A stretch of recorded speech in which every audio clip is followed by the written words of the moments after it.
আজকে জগন্নাথ দেবের পূর্ণ রথযাত্রা। মাসির বাড়িতে 8 দিন কাটিয়ে আজ নবম দিনে শ্রীধামে ফিরছেন জগন্নাথ দেব। মাসির বাড়ির মন্দিরে সকাল থেকে শুরু হয়েছিল পুজো পাঠ। নিয়ম অনুসারে আজ জগন্নাথ দেব ভক্তদের দর্শন দেন। উল্টো রথে জগন্নাথ দর্শনে মাহাত্ম্য হলো দক্ষিণ দিকে টানা হয়। কথিত আছে উল্টো রথের দিন জগন্নাথ দেব দক্ষিণা কালী হিসাবে রথে বিরাজ করেন। তেমনি আজ উত্তর 24 পরগনা গুমা অধিবাসী বৃন্দের পরিচালনায় সর্বজনীন শ্রী শ্রী জগন্নাথ দেবের রথযাত্রা উৎসব কমিটির পরিচালনায় মাসির বাড়ি থেকে নিজের বাড়িতে ফিরিয়ে আনলেন প্রভু জগন্নাথ দেবের ভক্তরা। বলা বাহুল্য এই অষ্টম বর্ষের রথযাত্রা কমিটির সভাপতি ভূপতি বাগচি ও তার পরিবারের অবদান অনস্বীকার্য।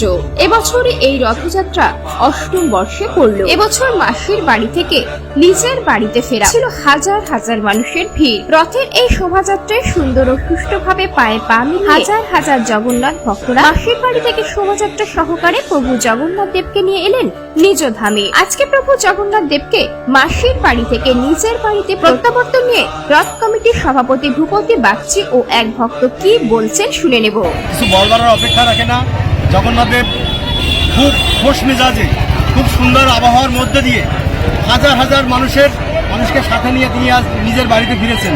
সত্যি ভীষণ আনন্দের দিন আজকে গুমাবাসীর কাছে।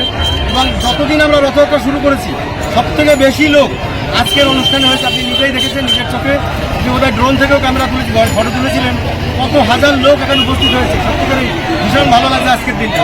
আমরা ভবিষ্যতে আরও সুন্দর করে আরও বেশি লোকের সমাগম করে এই রথযাত্রা করতে পারি, আমরা গুমাবাসীর কাছে সেটাই আবেদন করব। অষ্টম বর্ষে বলল প্রতি বছরই ভূপতি বাগচির একটা ভূমিকা দেখা যায় বাগচি পরিবারের, কি বলবেন? এখানে বলার কিছু নেই। আমাদের কয়েকজন লোকের মুষ্টি লোকের কয়েকজন লোকের থেকে কিছু অর্থ সাহায্য নিয়ে রথটি তৈরি করা হয়েছিল। তারপর থেকে আস্তে আস্তে এত পরিমাণ লোক এই রথের পিছনে এসছেন, রথের এত ভক্ত হয়েছে। রথটা এখন সার্বজনীন সবার জন্য। আমরা আর এমন কমিটির সবার জন্য এই রথ কেন টোটাল এলাকার মানুষ এখানে থাকে, সবাই সুন্দরভাবে গুমাবাসীর জন্য এটা উৎসর্গ করা হয়েছে। সবাই যাতে সুন্দরভাবে নিজের পয়সা খরচ, সবাই কিছু কিছু চাঁদা দেয়, সেইভাবেই আমাদের রথটা তৈরি করা হয়েছে। আমরা আরও উৎসাহ পেলাম যাতে আমরা সামনের বছর আরও বেশি ভালো করে রথযাত্রা করতে পারি, তার উৎসাহ পেলাম। এবং সকল মানুষ এর সাথে পা মিলিয়েছে, এটাই আমাদের সাথে সবথেকে বড় পাওনা। সমস্ত এলাকার লোক, ব্যবসায়ী, সমস্ত আশুগড় থানার প্রশাসন দারুণ কাজ করেছেন, আমাদের সঙ্গে সাথ দিয়েছেন।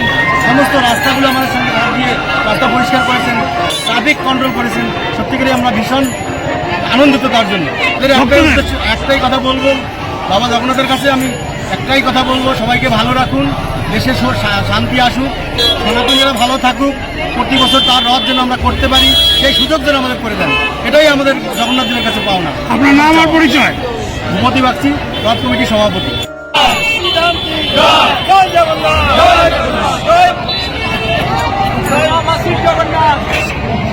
জয় জগন্নাথ।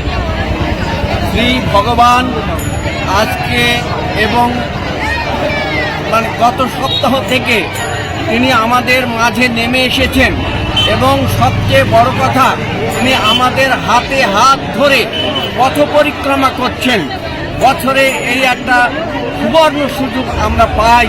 সুতরাং আমরা যারা গুমা নিবাসী আছি আমাদের পরম সৌভাগ্য বলে মনে করি আজ অষ্টম বর্ষ অতিক্রম করল এই রথযাত্রার পরিকল্পনা।